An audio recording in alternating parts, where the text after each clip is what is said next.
Hello दोस्तों, आप सभी का एक बार फिर से स्वागत है आज की एक और डरावनी कहानी में। तो चलिए कहानी की ओर चलते हैं। काला जादू एक कहानी राजीव शर्मा की है, जो यूपी में रहते थे। राजीव शर्मा, जिनका परिवार आधुनिक विचारधाराओं को मानने वाला परिवार था, उन्हें तंत्र मंत्र, भूत प्रेत, काला जादू, टोटके से कोई मतलब या कोई वास्ता नहीं था। इस कहानी में घटी हुई घटनाएं अक्सर आम लोगों के साथ घट ही जाती हैं, लेकिन उन्हें अंदाजा तक नहीं होता कि उनके साथ होने वाले कष्ट के पीछे का कारण वास्तव में क्या है। तो चलिए एक कहानी में उन्हीं के जैसे आज आपको बताने जा रहा हूँ। मेरा परिवार शिक्षित और आधुनिक विचारधारा वाला परिवार है। हम में से कोई भी भूत प्रेत, जादू टोने और तंत्र विद्या जैसी बातों पर विश्वास नहीं करता है, लेकिन एक अजीब सी घटना के बाद हम सभी इस बात पर यकीन करने लगे कि जैसे सच के साथ झूठ और अच्छे के साथ बुरा हमेशा रहता है, वैसे ही उस परम शक्ति का, उस परमात्मा की शक्ति के साथ साथ कुछ बुरी ताकतें भी इस दुनिया में जरूर मौजूद हैं। कहते हैं कि अगर साइंस हो तो प्लस का कोई भी अस्तित्व नहीं होता। इस तरीके से शायद बुराइयां ना हो तो अच्छाइयों का भी कोई कीमत नहीं होती। इस घटना में मेरे पिताजी को मानसिक रूप से बीमार बना दिया। वर्ष 1990 से 1994 के बीच की बात है। हमने एक प्लॉट खरीदा था और जल्दी उस पर अपना घर बनाने का काम शुरू कर दिया था। निर्माण का काम अभी शुरू हुए कुछ ही दिन गुजरे थे कि एक आदमी उस प्लॉट पर आता है। देखने में थोड़ा सा विचित्र लगता था, तो मेरी मां जो वहाँ पर बैठी हुई थी, उसने उनसे पूछा कि आखिरकार क्या काम है और आप कौन हैं। तो वो आदमी थोड़ा सा अजीब आवाज में झुंझलाते हुए कहता है कि तुम लोगों ने मेरे साथ सही नहीं किया। यह फ्लैट मुझे चाहिए था अपने बड़े बेटे के लिए। तभी मेरी माँ ने उससे कहा कि अगर चाहिए था तो आप कोई इसे खरीद लेना चाहिए था, आपने इसे खरीदा क्यों नहीं। उस आदमी ने कोई जवाब नहीं दिया, बस इतना कहा कि मेरे खरीदने से पहले ही लोगों ने खरीद लिया और ये तुम लोगों की सबसे बड़ी गलती है। तो मेरी माँ ने कहा कि अगर आपको चाहिए और आपको इतनी ही आवश्यकता है तो आप इसे हमसे खरीद लीजिए, हम दूसरा ले लेंगे। क्योंकि मेरी माँ उसकी भावना को समझ रही थी, इसीलिए उसकी भावनाओं की कद्र रखते हुए उन्होंने उससे कहा कि अभी भी आप इसे खरीद सकते हैं। लेकिन वो आदमी झुंझलाते हुए बोला कि अब बहुत देर हो चुकी है, क्योंकि ये प्लाट अब तुम लोग हमें जितने में खरीदे हो उससे कम में तो दोगे नहीं, और मैं इस प्लाट को औने पौने दाम में खरीदने वाला था। मेरी माँ को कुछ समझ नहीं आया और उन्होंने उनसे कहा कि ठीक है, अब आप जाइए, अब हमें इसे बेचना नहीं है और आपको इसे खरीदना नहीं है। वो आदमी वहाँ से बुरी तरीके से गुस्सा होता हुआ वहाँ से चला गया, लेकिन जाते जाते वह पता नहीं क्या बड़बड़ा रहा था, लेकिन उसकी आवाज़ बड़ी ही विचित्र लग रही थी। धीरे धीरे समय बीतता गया और घर बनकर खड़ा हो गया।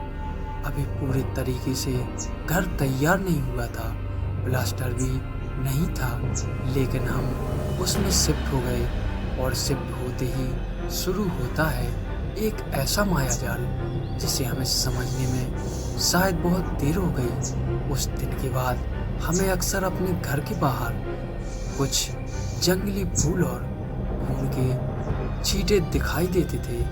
जैसे कि मैंने आप लोगों को बताया था कि या मेरे परिवार वाले काले जादू या ऐसी किसी बात पर विश्वास नहीं करते थे, इसीलिए हर बार हम उन चीज़ों को नज़रअंदाज कर दिया करते। वर्तमान 1993 की बात है। एक रात करीब 1 बजे हमें ऐसा लगा कि जैसे हमारी घर की छत पर कोई लगातार पत्थर फेंक रहा है। 4-5 बार ऐसा हुआ जैसे कोई बहुत भारी मात्रा में हमारी छत पर पत्थर बरसा रहा है। हम उठे और छत पर गए तो हमने चारों तरफ देखा, हमें कोई दिखाई नहीं दिया, लेकिन हमारी छत पर पत्थर पड़े हुए थे। सुबह हमें पता चला कि यह सब शायद हमारे पड़ोसी का काम होगा और इसीलिए हम लोगों ने पुलिस में शिकायत दर्ज करवा दी, लेकिन उसके खिलाफ कोई सबूत ना होने के कारण और कोई भी गवाही ना होने के कारण वह जल्दी हवालात से बाहर आ गया और आने पर वह शायद हम लोगों से ज़्यादा ही चिढ़ गया था। एक ही रात बीती थी कि अगली रात मेरे पिता के पेट में बहुत तेज दर्द उठने लगा। जब उनसे दर्द सहन नहीं हुआ तो उन्हें अस्पताल में भर्ती करवाया गया। डॉक्टर ने उन्हें मामूली उपचार करके और कुछ पेन किलर देकर वापस भेज दिया, लेकिन उन्होंने हमें बताया कि शायद ये पेट की किसी गंभीर बीमारी का संकेत भी हो सकता है।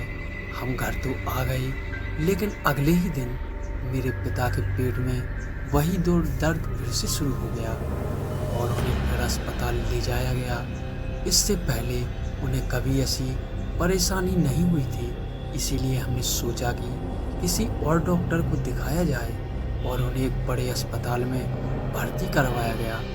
वहाँ पर उनके बहुत सारे स्टेट हुए और टेस्ट हुए और उसके बाद यह बात सामने आई कि उन्हें पथरी हो गई है।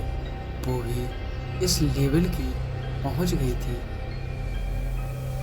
कि बिना ऑपरेशन के कोई उपाय नहीं था। आनन फानन में उनका ऑपरेशन करवाया गया, लेकिन अस्पताल से घर आने के बाद उनकी सेहत बहुत खराब रही।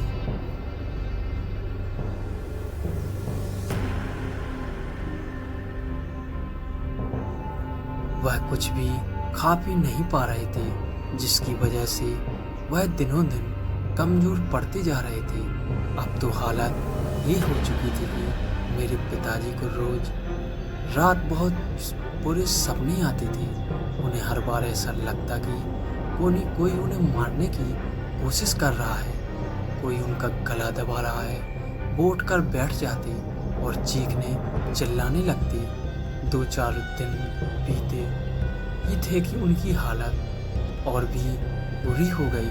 अब वह रात में चिल्लाते हुए उठते और दीवारों पर सर लड़ाने लगते। उन्हें पकड़कर लिटाया जाता। कभी कभी वह हवा ही में ही किसी से बात करने लगते और जब हम उनसे पूछते तो कह देते कि देखो देखो वो सामने खड़ा, लेकिन हमें कुछ नज़र नहीं आता। अभी ये हमारे साथ ही क्यों हो रहा है था। रात करीब 2 बजे मेरी माँ ने घर के बाहर से किसी के रोने की आवाज़ें सुनी और वह बाहर गई तो उन्हें कोई रोता हुआ दिखाई दिया। 1 सप्ताह बाद एक बाबा रोज रात को हमारे घर आते और साधना करते। बहुत ही मुश्किल से हमें उन सभी काली शक्तियों से छुटकारा मिला और उसके बाद से हमने उस घर को ही छोड़ दिया, क्योंकि उन काली शक्तियों से छुटकारा मिलने के बाद ही हमें अजीबोगरीब एहसास होने लगे थे। तो हमने उस घर को छोड़ना ही उचित समझा और वह वहाँ से दूर दूसरे घर में रहने लगते। अब हमारा परिवार सकुशल और खुश है। दोस्तों, यह छोटी सी कहानी आपको कैसी लगी कमेंट हमें ज़रूर बताएं और वीडियो को लाइक और चैनल को सब्सक्राइब ज़रूर करें। धन्यवाद।